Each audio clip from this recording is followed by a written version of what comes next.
دیکھیں قابل عمل کے لیے یہ ہے کہ پیسے چاہیے ایک تو جیب میں، جی اور اس میں اب دیکھنے کی بات ہے، مطلب کہ ابھی تو یہ معاہدہ ہوا ہے، جب یہ بننا شروع ہوگا اس میں اب دیکھیں گے کہ ایشوز کیا آئیں گے۔ اور میرے خیال میں رضا ہمیں یاد رکھنا چاہیے کہ یہ تو 1990s سے ایک ہماری یہ خواہش رہی ہے کہ پاکستان جو ہے وہ کنیکٹ ہو سکے سینٹرل ایشیا سے، سینٹرل ایشیا اور ادھر مڈل ایسٹ، اور اس میں یہ ہے کہ جو دنیا میں بہت ساری چیزیں ہو رہی ہیں نا، دیکھیں غزہ سے پہلے ابراہیمک ایکارڈز تھے، اور ابراہیمک ایکارڈز کا ایک بنیادی فلسفہ جو تھا وہ بھی یہی تھا کہ کس طرح مڈل ایسٹ کو یورپ اور پھر امریکہ کے ساتھ اور باقی دنیا کے ساتھ کنیکٹ کیا جائے۔ یہ اور ادھر بھی یہ ہے بڑا زمانوں سے، بلکہ ہماری جو طالبان کی سپورٹ رہی ہے پاکستان کی، اس کے پیچھے بھی جو چیز ہمیشہ سے رہی ہے وہ یہی ہے کہ ایک فرینڈلی رژیم جو کہ ہماری اس کنیکشن میں مدد کرے۔ تو اب دیکھیں یہ چلے گا آگے طالبان کے ساتھ جو ہے وہ، جیسے ہم بار بار کہتے ہیں جی کائنیٹک، میرے خیال میں بڑھ کے ایک تو ڈپلومسی، اور بات یہ ہے کہ اس میں چائنا کے بھی انٹرسٹ ہیں۔ چائنا کا سینٹرل ایشیا میں بہت اثر و رسوخ ہے، اور وہ افغانستان میں کو بھی سی پیک میں چائنا پاکستان اکنامک کوریڈور کا حصہ بنانا چاہتے ہیں۔ تو یہ کنیکٹیوٹی جو ہے مطلب کہ بڑے دلچسپ، یہ ایک طرح سے ایک جو اکنامک اور پولیٹیکل اکنامک میپ ہے جو دنیا کا ایوالو کر رہا ہے، یہ اس کا حصہ ہے۔ اب ہوں ہمارے ہاں کتنا امن رہتا ہے، ہمارے اپنے ہاں انٹرنلی ہم کتنا سٹیبل رہ سکیں گے، کیسے ہم اپنے ان پلانز کو کریں گے، ابھی تو معاہدہ ہوا ہے، آگے چل کے دیکھیں کہ کہاں جاتا ہے معاملہ۔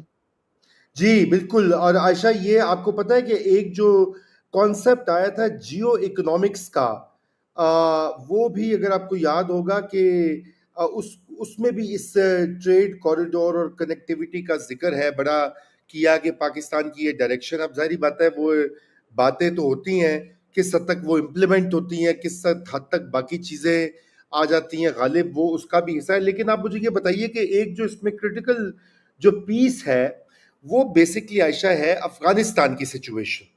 ظاہری بات ہے افغانستان کی میں اگر اسٹیبلٹی اگر فرض کریں، آپ نے تو کہا نا پیسوں کا بالکل وہ اٹس کاسٹنگ، ہمارے ایک ویور بھی کہہ رہے ہیں ندیم صاحب کے $5 ارب سے بھی زائد لگ سکتے ہیں. وہ تو کاسٹنگ ایک الگ کیا کہتے ہیں چیلنج ہے. لیکن افغانستان کی جو سچویشن ہے داخلی وہاں پہ، مطلب دیکھیے نا طالبان کا بھی مقابلہ آئیسس سے ہے، آئیسس بھی وہاں پہ ایک فورس ہے، اور پھر آپ نے دیکھا کہ بلوچ سیپریٹسٹ جو ہیں وہ بھی چائنیز جو مختلف پروجیکٹس ہیں وہ بھی پسند نہیں کرتے، وہ ان کی ٹارگیٹنگ رہی ہے. تو یہ جو سیکیورٹی والے اینگل ہیں، آپ یہاں سے کہ چین اور پاکستان کس طرح اس کو سالو کریں گے اگر پیسے مل بھی جائیں فرض کیجئے؟ دیکھیں جی پہلی بات تو یہ ہے کہ آپ اس پیسوں والے معاملے کو نا انڈرمائن مت کریں۔ ہوں پاکستان کا سب سے بڑا مسئلہ جو ہے وہ ایک تو ہمیشہ پیسے رہے ہیں۔ دوسری ٹرو. بات ہے جب میں اسٹیبلٹی کی بات کرتی ہوں صرف افغانستان کی نہیں، ہم اپنی اسٹیبلٹی کا بھی تو دیکھ لیں نا۔ ہمارے ہاں جب پولیٹیکل اسٹیبلٹی ہوگی اور ہمارے ہاں بھوک تنگی اور بہت سارے مسائل جو ہیں ان کے ساتھ حکومت یا حکومتیں جو ہیں وہ نبرد آزما رہی اور ہیں، تو یہ ایک بڑا مسئلہ ہے۔ اچھا آئیں افغانستان کی طرف، دیکھیں افغانستان میں آپ نے بلوچوں کو ایسے افغانستان میں گھسا دیا ہے، وہ ہوں افغانستان میں طالبان اور ٹی ٹی پی اور آئیسس اور جن کے داعش اور القاعدہ بھی ہے، لیکن وہ تھوڑے خطوں میں ہیں، اور وہ میرے خیال میں وہ معاملہ جو ہے وہ چلتا رہے گا، وہ ختم نہیں ہوگا۔ ہوں ہوں طالبان جو ہیں وہ خود ایک نیٹ ورک ہیں، ان کو سٹیبلائز ہونے میں ان کو بھی وقت لگے گا، ان کے اپنے اندر بھی دراڑیں ہیں، تو ایک ایک لیول آف تھریٹ تو رہے گا۔ لیکن اس کے باوجود میں سمجھتی ہوں کہ یہ نہیں ہے کہ ایک، دیکھیں ایک چیز سمجھنے کی ضرورت ہے کہ افغانستان جو ہے نا وہ اپنی ہسٹری میں کب سے ماڈرنٹی کے ساتھ ایکسپیریمنٹ کرتا رہا ہے. And it's not a modern state. کبھی فیل ہو جاتی ہے, کبھی کام ہو جاتا ہے. اس میں لٹریسی, اس میں اپنی پوری لوگوں کو لے کے چلنا ساتھ, اور بہت ساری چیزیں ہیں. تو وہ دقتیں ہیں, لیکن اس کے باوجود ایک پروجیکٹ ہے جس میں ظاہر ہے. اور بات یہ ہے کہ سیکیورٹی والوں کی تو دکان بڑی اچھی لگ جائے گی نا.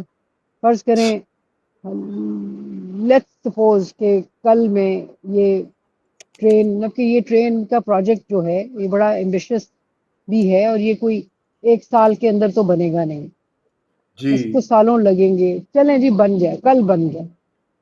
اب اس میں حفاظت کے لیے جو دکانداری ہے وہ اسٹیبلشمنٹ والے, سیکیورٹی سروسز والوں کی چمکے گی کہ جی ہم ان کے ساتھ کریں گے.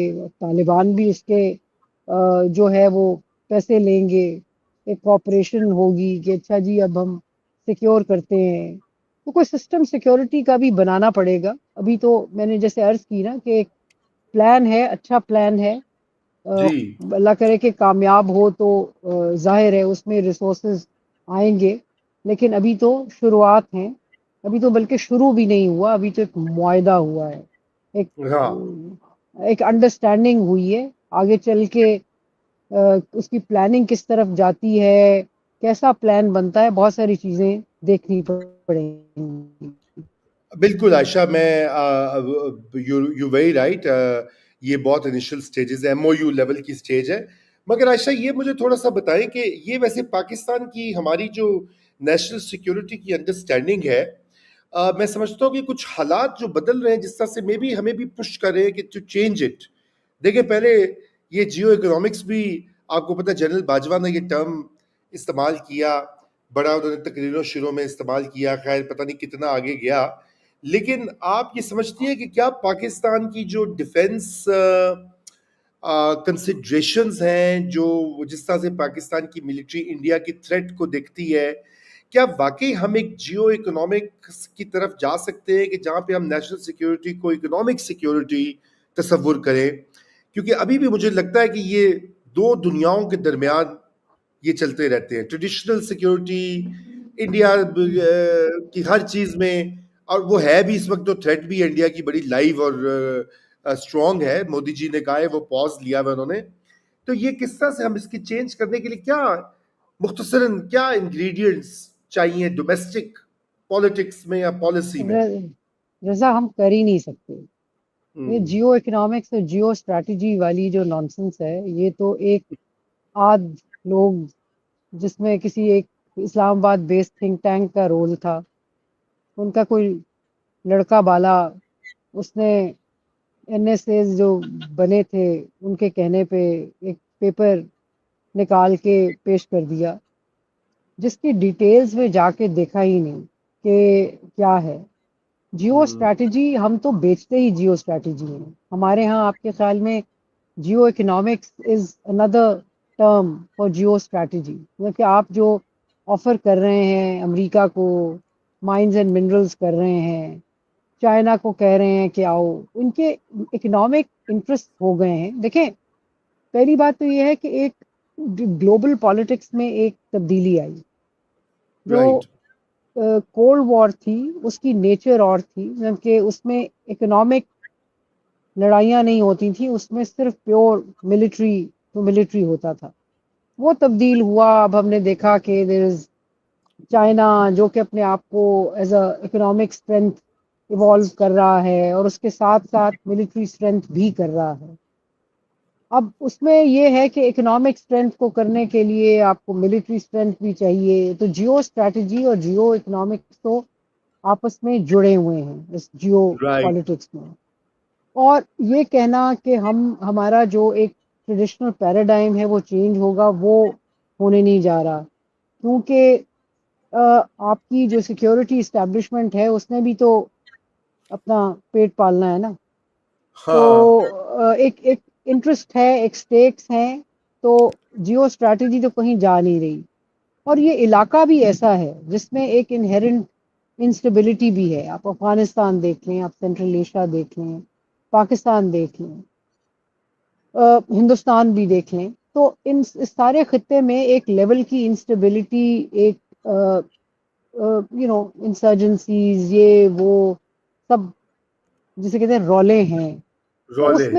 اس میں آپ یہ کہیں کہ جی آپ اپنا پیراڈائم شفٹ کریں گے, آپ صرف اکنامک ڈیولپمنٹ کی طرف آئیں گے, آپ پاس ریسورسز بھی کم ہیں, اور اس ہوں. ریسورسز کو پلے کرنے کے لیے آپ اس کی جو ڈسٹریبیوشن ہے, آپ جس طرح اس ریسورسز کو کرتے ہیں. دیکھیں باجوہ کا پرہیپس ایک اور خیال تھا, بیکاز باجوہ تو انگلینڈ میں آ کے یہاں کہا کرتے تھے کہ یہاں کے جو آرمی چیف اور چیف آف ڈیفنس اسٹاف سے ملتے تھے تو وہ کہتے تھے کہ بھئی میرا جو دور کا ایک لانگ ٹرم میرا پلان ہے کہ میں ملٹری کا بجٹ جو ہے, ڈیفنس بجٹ بھی کم کروں, مطلب یہ کہ پیس ہو وغیرہ وغیرہ. تو وہ تو اب ہو گیا معاملہ گول.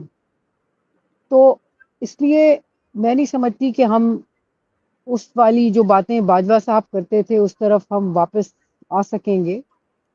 رائٹ. کوشش یہی ہے, دیکھیں ہماری جو آپریشن سندور اور اس جنگ کے بعد جو ایک چیز اسلام آباد میں سننے میں آئی وہ یہ کہ بھی دیکھو ہم نے ملٹریلی تو مقابلہ کر لیا, اب ہم نے اکنامک اسٹرینتھ بننا ہے. جی. تو اس کے لیے گفتگو ہو رہی ہے. اب اکنامک اسٹرینتھ بننے کے لیے سب سے پہلے آپ کو پولیٹیکل اسٹیبلٹی چاہیے جو ہمارے ہاں نہیں ہے. اس کے بعد آپ کو ایک جو اسکل مین پاور چاہیے وہ آپ کے ہاں نہیں ہے. آپ کو رائٹ. ڈائیورٹ کرنا ہے اپنا ایکسپینڈیچر ٹورڈز ایجوکیشن, کیونکہ آپ کے ہاں جسے کہتے ہیں نا کہ وہ لٹریسی جو ہے, وہ فگرز جو ہیں وہ نہیں بتاتے کہ آپ کے یہاں اسکل جو مین پاور ہے وہ کتنی کم ہے. تو وہ رائٹ. آپ کو ایک پوری فورس تیار کرنی ہے جو کہ پھر آپ کو اکنامک بینیفٹس جو ہے وہ لا سکے. تو بہت ساری منزلیں طے کرنی ہیں اپنا پیراڈائم شفٹ کرنے کے لیے, جو کہ مجھے ابھی تو دور کا سفر ہے, اٹس اپ ہل. رائٹ. رائٹ. تو عائشہ یہ بالکل دور کا سفر ہے, اور میرے خیال سے یہ ایک ایسا معاملہ ہے کہ اس کے اوپر ہمارے سویلینز بھی کچھ مطلب ایک رضا, ایک میں یہاں صرف آپ کی بات کاٹوں گی. میرے خیال میں دیکھیں ایک وہ جو ایک کنسنسس بلڈنگ ہے نا, نیشنل کنسنسس بلڈنگ, اس کی اور ایک ڈائلاگ, اس کی بہت ضرورت ہے کہ آپ کا جس میں آپ کے سارے جو اسٹیک ہولڈرز ہیں وہ بیٹھے ہیں ٹیبل پہ. کئی دفعہ باتیں ہوتی ہیں, اب تو سنا رضا ربانی صاحب نے بھی کہا ہے کہ ایک نیشنل ڈائلاگ ہونا چاہیے. ہاں بالکل. تو دیکھیں ایک اس کی ضرورت ہے. آپ ڈیفائن کریں نیشن کیا ہے, آپ کی سیکیورٹی کی نیڈز کیا ہیں, آپ سیکیورٹی کو بالکل. کیسے یا انسیکیورٹی کو کیسے ڈیفائن کریں گے, آپ اپنے ملک کو آگے کیسے لے کے جانا ہے. یہ ساری چیزیں جو ہیں وہ آپ جب تک کٹھے نہیں بیٹھیں گے آپ کے اندر وہ انسٹیبلٹی رہے گی اور چیزیں مشکل ہوں گی.